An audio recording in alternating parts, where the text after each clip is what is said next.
தேர்தல் பிரச்சார கூட்டத்தில் செருப்புகள் வீசியதால் பரபரப்பு ஏற்பட்டது. ஏப்ரல் 18ஆம் தேதி அன்று பாராளுமன்ற தேர்தல் நடைபெற இருக்கிறது. அதனை முன்னிட்டு தேர்தலில் போட்டியிடும் வேட்பாளர்கள் வேட்புமனு தாக்கல் செய்து தீவிர பிரச்சாரத்தில் ஈடுபட்டு வருகின்றனர்.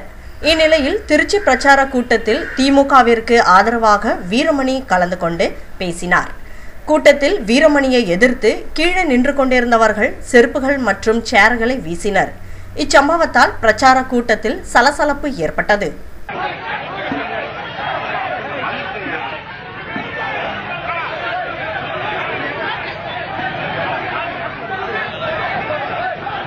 அப்படிப்பட்ட மோசமான குற்றச்சாட்டுக்கு ஆளாகி இருக்கிற வழக்கில் 10,01,10,333 வழக்குகளில் எனக்கு இருக்கிற வருத்தமெல்லாம் 48 பேர் நாடாளுமன்ற உறுப்பினர்.